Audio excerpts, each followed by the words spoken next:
warbaahinta Geesguud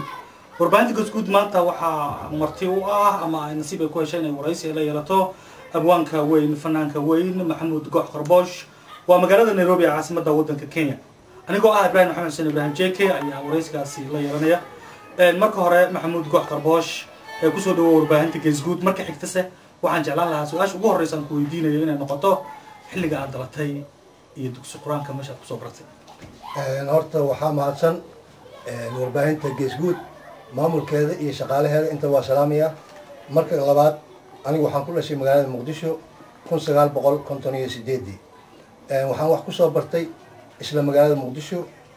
gaar ahaan degmada Waaberi halkaas oo aan ka noqday 65 caruurta soo dhaweynta Soomaaliyeed anagoo markaas soo dhaweyn jirnay madaxda markaas wadanka imaanaysa oo ay kamid ahaayeen sida Ruushka oo kale madaxda Ruushka oo kale sida madaxda Talyaaniga oo kale iyo wafdiyo badan aan ku soo dhaweyn jirnay oo aanu ahayn caruurta soo dhaweynta Soomaaliyeed markii 69kii kacaankii u dhashayna waxaan ka mid noqday ardaydii ubaxa kacaanka October ee barbaarinta isla sanadkii 1974kii waxaan ka mid noqday macallimiintii uko ee ubaxa kacaanka October taariikhdii hore sidaas ay yahay ما شاء الله أدبر ما استقربش وحكى ربنا كويديو وحاد كمية هاي فنانيتي سوماليا كوحدي دليرة دنم رؤاتي وان حسوستا رواية بدن وهذا كقرب شيء كوا أكترات كايد كوا أكتر حاجات كايد هسه بدن والله هاي وحربا ورئيسي عن ما أنت كلية لنا يقدر كبدن وكلا قادنا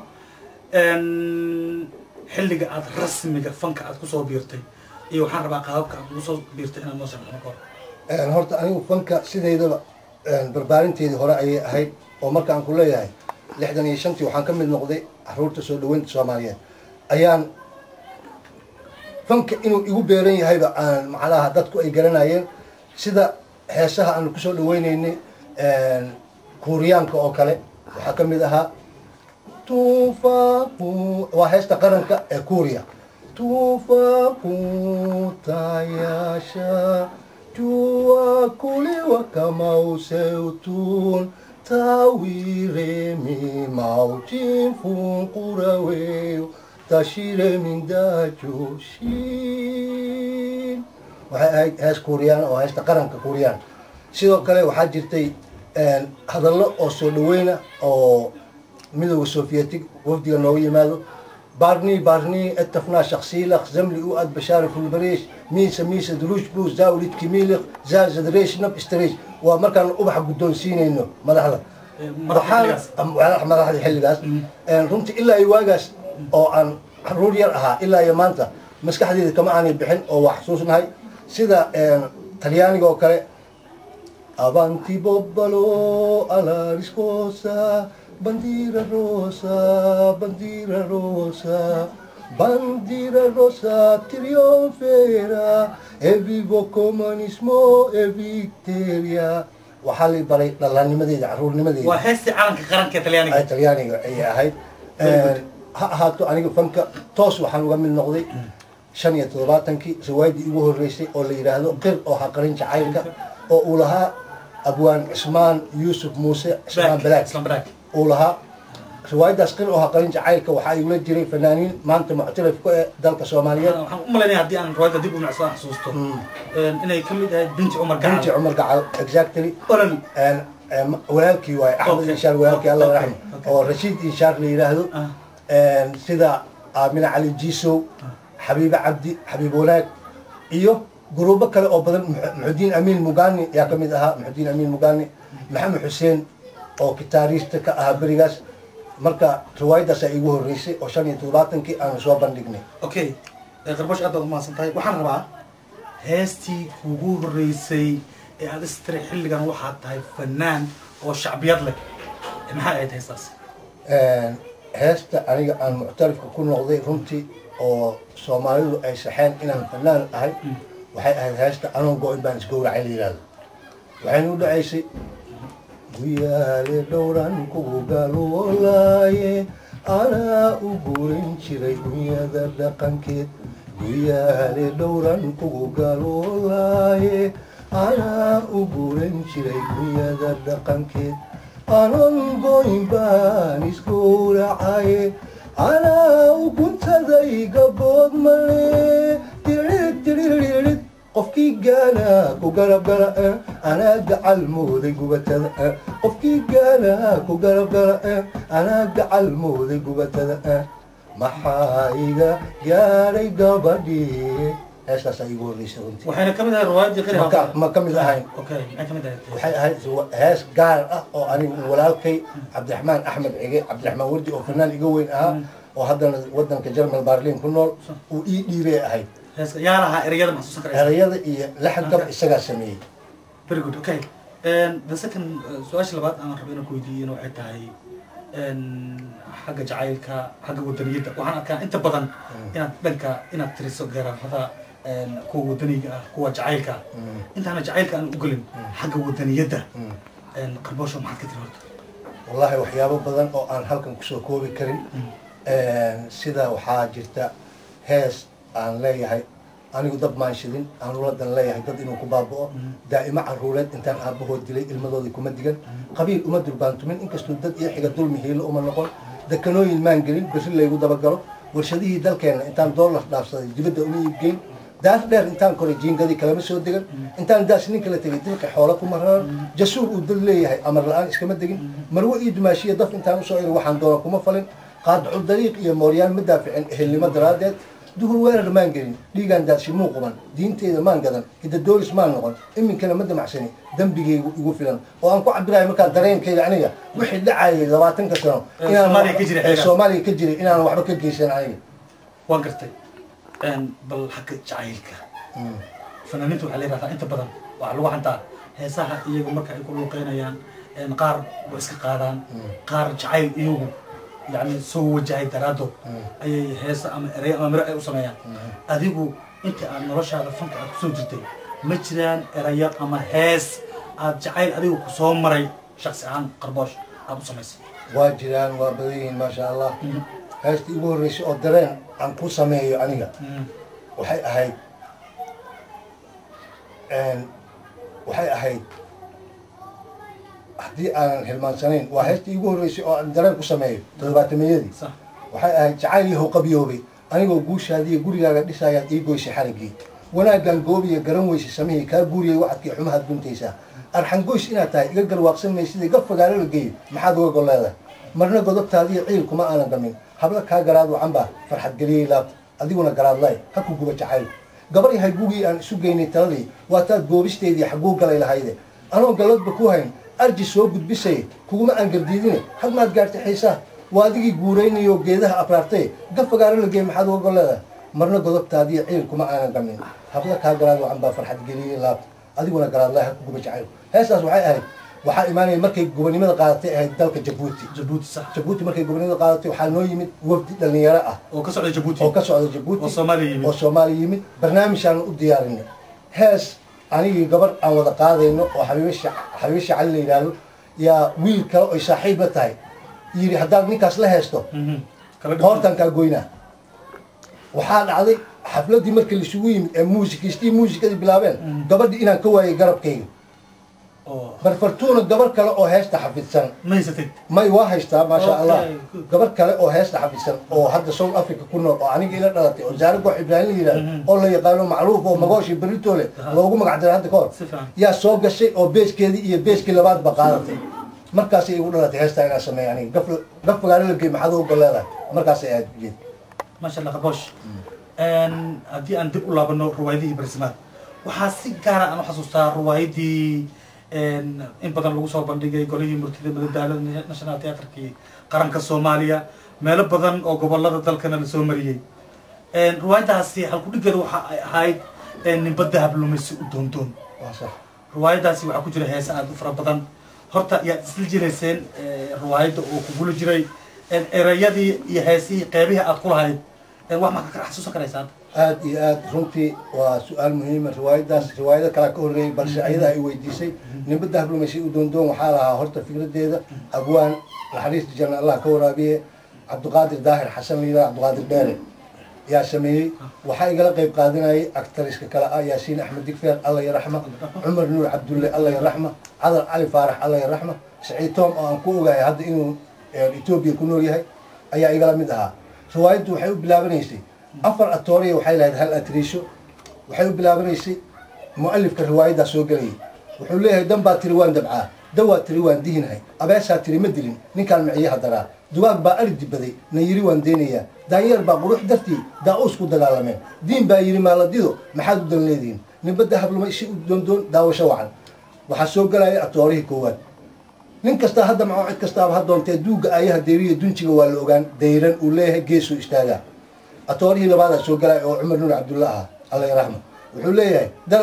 hadday ani doonisteediiyo dantuba laba kala noqdaan haddaad daawo tahay naf baajin allow yaa adi ku sii dayn doodan dhinaca kaloo istaagaa waxaa soo gelaya actarka saddexaad oo aniga ah waxaan leeyahay tiro waliba tayo qayr qabtaa lagu tibaxshaa tusan iyo badbaadii tan kale ina tusaysaa tubta weecatiya toobiyaha kale talowgood toomaha qallalaya biyaha weli u taahaya haddaan roobku kuba tiixi hayn timirayaa haysta toosan dhinaca kalea istaagaa waxaa soo gelaya actarka afaraad oo saciid toom ahaa wuxuu leeyahay dalabka la cayaarayaa shaxda ninba meel buu ka degay naf waliba waxa u darandanay xeesha ku durug dabuub kalena waxay tahay daraad shalay kama duwana caawadan soo dabamartee hubsiinoo meel daydayo asagana meelu istaagaa waxaa soo gelayo gabadha aabbaheed oo asaga xidigaha faaliya wuxuu leeyahay dayaxu dirirkuula degay doc kale dibqalloocyadii iyo laxuhu maba kala dambeyn waxaan xalay daawadiyo daliishu hadday sax tahay dabsaartu naqbay degeen diiran waa baxa waxaa soo gelaya nin dhex orda la yihahdo qaldaan la yidhahdo wuxuu leeyahay soomaaliya toos hadday garasha taagnaato takartii maroodiga tunkiiyo giirka kaga tiilay tug keliya iyo hadday toban noqdaan waa isaga tiiye tixahani walxaha u tageen nuxurka ii taabo taagan isna waa noqonaa waxaa soo gelaysa gabadhii afartan wiil u taagnaayeen waxay leedahay wuxuu galow foolida u ganay waa dareen gubaye waxa gamaska tiisii u gabay soofaha gurane waxa doobku madagta u gelgelay gaawaha cunane waxa geesi goobta ugu haray tiisii baan geline waxa gabadhu guudkeed u dabi waa gayaan daye waa gelin dambiye goor dhexee godinta meelaysta markay dhaqaaqda muusikaa bilaabanaya atoori kuwaada bilaabay dantoo iga reebta maahe dharam tarararararam nasiibkoo idiida mooye dharam tarararararam dadaalka yaraysan maaye dharam tarararararam dadaalka yaraysan maaye dhanandhanandhanan darmaan noolahoo dhan doonay darmaan noolahoo dhan doonay haddana meel quraada weysa dhiridharadhiridharadhiridharadhir ninba dahab lumaysi u doondoon ninba dahab lumaysi u doondoon riwaayadaas sidaas ahayd maasha allah qarboosh waxaan rabaa inkastoo waqtiga uu nagu kooban yahay waxaan jeclaan lahaa abwaanku xilligaada hore fanka waxaad kusoo bilawda inaad fanaan noqoto xilligayada dambena waxaad isu bedeshay inaad abwaan noqoto heesa curiso laxamiista inaad noqoto oo aad laxankiina samayso aniga barofishinkeyga laxan u ahaa markii hore markii aan marka ninka hadduu mu'alif xitaa ahayn abwaano badan haddii erayo intuu ka qaado laxamo u sameeyo wuxuu baranaa qaabta tacliifta siday u dhacayso iyo rasaynta erayada marka waa u fududaanaysaa inuu wax sameeyo oo curiyo alxamdulilah maanta waa isku filanahay oo heeso badan oo aan sameeyey waa jiraan okay qarboosh xilligii yani aad fanka kusoo biiraysay ma jiray fanaan aad jecleed inaad iska doondoonto heesihiisana aad jecleed u qaadi jirtay maasha allah waa jiraa aniga aad iyo aad waxaa u jeclaa walaalkay ila dhashay cabdiraxmaan wardi oo hadda baarlin ku nool wuxuu ahaa dhalinyaradii heesaha hirgalay 71 lagu furay asaga iyo xasan aadan iyo fanaaniinta cabdi tahliil warsame iyo iskuulood ahaayeen heesaha uu qaadayay macnaha waa heesihii cabdiraxmaan wardi loogu bixiyey oo loogu magac daray maxamed alwardi luuqdiisa haddaad dhegaysato hadda waa hayaa cajiladiisa aniga iyo heesihiisi waa hayaa haddaad dhegaysato cajilad kale ma dhegaysanaysidaan qaba aniga maxaa kamid ahaa heesaas yamays gaalkacyoodaa ka mid ahaa guddoonsho dadweyne waa ka mid ahaa ciraa ka mid ahaa macnaha hees isbedesho oo heesaha hirgalay looga qayb galo ridmadeeda iyo laxankeeda uu isbedelo heestii ugu horreysay wuxuu ahaa cabdiraxmaan wardi mid ka mid ah heesahaasi cod ahaan heestaas lafteeda yamays gaalkacyodan kuu qaadaa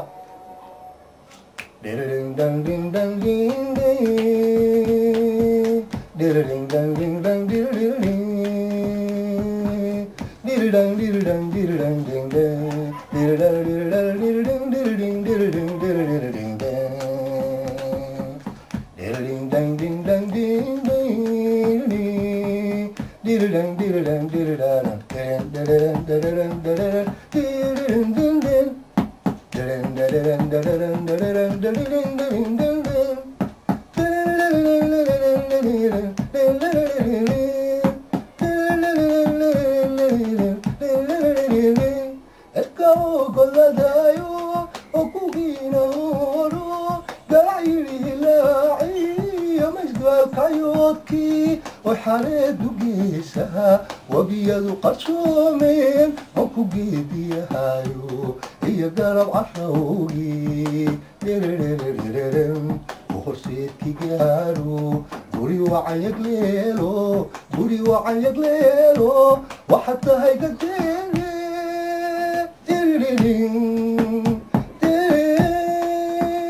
waxaa guubay jirtay gantaalihi jacaylkee dumar waa ma gartee hay gees marine maasanid qarbosh xilligii yani barisamaadkii waad ka soo hadashay xilligii dhexe dowladdii soomaaliya burburkii 21 sano aynu kusoo jirnay hadda waxaad joogtaa Nairobi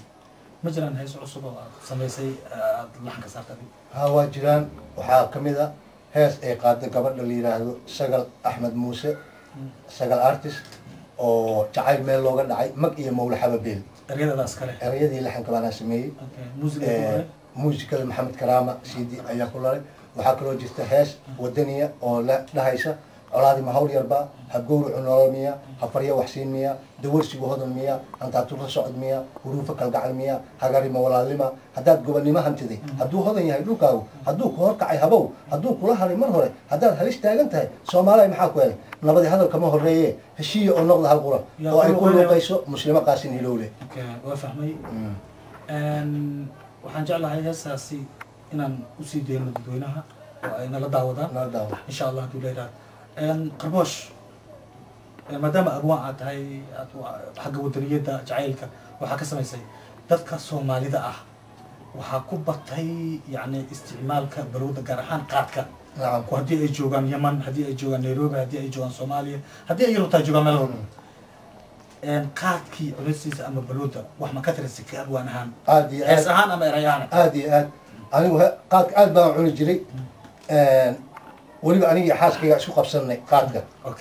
muran baa naga dhaxaloosmay waxaan idhi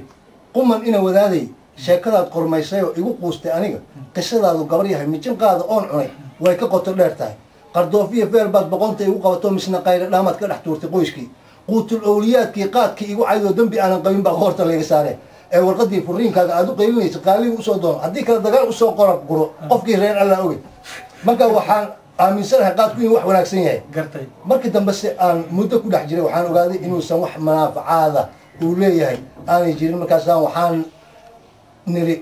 tijaabooyin badan baa jamaahiirta culimadu ku saamaysay jaadkoo jamac waxay u sheegeen daroogada ku jirtaa inay tahay mad jadanoo lagu jahawareero qofka cuna ku jabay oo ku janjaameeye jalac war badan iyo jigraal lagama waayo jeel iyo mirqaan iyo qaadiro u joogtaa xaraarad aan ka jabin buu ku jiraa waqiiso calooshuu jumburiyaayo ka jiraa cuntada oo binti jiidadiibaa wasaqe ay jirtaayoo cagaarkiisa jiniqa keliyaha shaqo ka joojiyay jilfaha caana gocatada xiidmaha jarjara oo jaad cunaha dila u soo jiida geerida jirna siday dilootaa afka jeel ka mariyo bushimuhu ay jeexjeexmaanayeen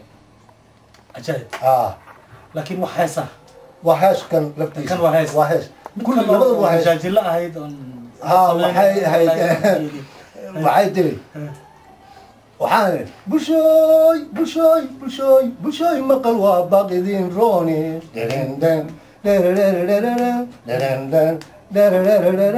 waa lagu baaba'ay balwada idina waa usii bogaysaani baruur ma cune baroolihi bilow ma soo dhacay bay tiri na anaa baxaye inoo sii barax barandadaasaan iri maasantahay qarbosh maasha Allah waxaan jeclaan lahaa wareysi waqtiyo kale aan u heli doonaa kama daalayno yani majaajiladaada runtii heesahaaga abwaannimadaada iyo runtii fikirkaaga aada kaaga mahad celinaya waxaan rabaa qarbosh haddii aan yaro dib ugu laabano abwaan ama xagga heesaha waxaa tahay yani jacaylka u janjeero xaggiisa inta badan sameynta waan kugu arkay kuwo badan oo wadaniyada runtii markaad masraxadda aad tagto aad la hadlaysa dadweynaha runtii qiiradaadu maaha waa mid Soomaaliyeed waa mid aan caadi ahayn runtii laakiin xagga jacaylka ma jira erayo amaba jacayl runtii aad u jajabay oo aad samaysay dabcan waa jiraan anoo sahankii hungoobay socodkii anoo ku daalay anoo guurba samir ka jooga miyaa sahra barashadaadii si siman kalgacayl isaaqay nikaax sugnaaday oraah aan isaybiye miyaa dumar ii sinnaa ilayn hablo kala sir jile nasiibku ma seega ruuxa wuxuu saadirkay u qoray sadkaaga ma cuno qof kale wixii sugan waa la kulan wax badan baan salal la kacay sahwiga keligay haysta waxaa sawir iga hor muuqda hablaha kala saaridood gayaanka sidaan u xiro marwaday sahra waa adaaneed maasha allah guud Qarbosh intii aad joogtay dalka Soomaaliya kama hadlayo xilligii burburkii kama hadlayo xilligii barisamaadkii dowladda dalka ka jirtay laakiin intii burburka ahayd inta aad ku dhex noolaa magaalada Muqdisho maxaa kugu yaabadnaa Qarbosh oo aad la kulantay wallaahi taas lama koobi karo waxaa igu yaabadnaa wax walba ha dhaceen habeen anigoo shaqo ka imid oo ay saq dhexe tahay 8 saac habeenimo ku dhawaad ay tahay oo saxafi ka imid yaa waxaan soo maray wadankuna wax isu socon kara markaas ma jiro 8 saac habeenimo oo 7 saac habeenimo yaan waxaan isku soo dhigay wadadii naasaha blood ka leexanaysay oo Akisooni aadaysay iskool bintuuna October markaan dhex maraayo yaa waxaan arkay 4 nin oo jidka fadhido 4 nin 2 ninna waa xirxiran yihiin oo sidii miigoo kale loo xiray 2 ninna bistoolada haystaan oo ag fadhiyaan oo niman kale la sugayaa maqan oo niman kale doonay waxaa lagu haystaa niman meel wada fadhiya ahaayeen meel ku wada qayilayo ninbaa moobeelkiisii waayey markuu fariisanayay yuu wuxuu yeelay moobeelkiisii qabtay funaanada hoose yuu ku riday funaanadu qabaa shaaruu qabaa meesha jaakan oo ugu jirtaa hadhow markuu baxayo wuxuu iska baaray moobeelkii waa waayey nimankii uu gabagabeeyey xirxiray anigoo iska socdaan kusoo dhex dhacay istaag aa layidhi taagan aan markaas maxaa ahayd nin gurigiisa ku socdaayo soo socaa layidhi horaan usoo socday markaan usoo dhawaadaya wax dareen maa jiraa iri markaasaa layidhi maya nimankaana moobeel naga xaday saas mi ahaa oo niman kalena waa lagu maqan yahay buulo xubiyaa laga doonay oo ayagana nala fadhiyey nimankii kalaa yimaadeen markaasaa ninkii nimanka u gabagabaysnaayeen waxaa idhi moobeelka nambarkiisa ii sheeg markaasuu yidhi nambarkiisa hebel waaye nambarkii aniga waxaan is iri lagaa qaata moobeelkan ama dadku kala badbaadi moobeelkeygaan iska soo gooyey nambarkii uu ii sheegayaan garaacay markaan garaacay yaa ninkii wax gabagabaynaya calooshiisa laga qoslay qoslaya ka dhac qoslay isagiyaa isku nahay kuwii xirxirnaa hadday duco wax taraysa habeenkaas ii duceeyeen aniga maasha allah markaasaa kugu yaab badnayd oon ku kala badbaadiyey dadka maasha allah Qarbosh dib haddana aan u laabano heesahaagii waa tahay maxamuud goox Qarbosh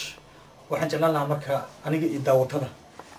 weliba waxaan jeclaan lahaa heesihii dambe aad samaysay oo aad lahayd maxaad inuu doori lahayd maanta daweyne waxaan u doori lahaa heesta sidaan ku heshiin lahayd ereyada iskale yaasiin axmed digfeer ayaa sameeyey naxariis janna la siiyey laxankana isaga codkana waa adiga waa tahay daawadayaal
hagagsanay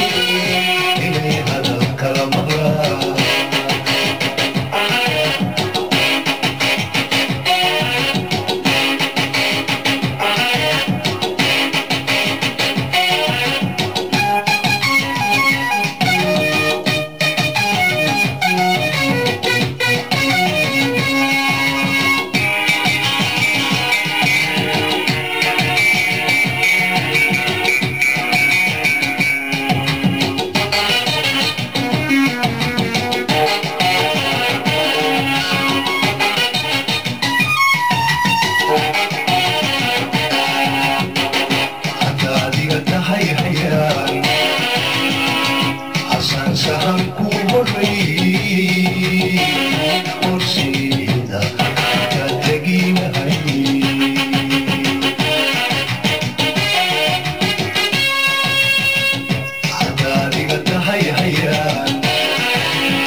Don't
maxamuud goox qarbosh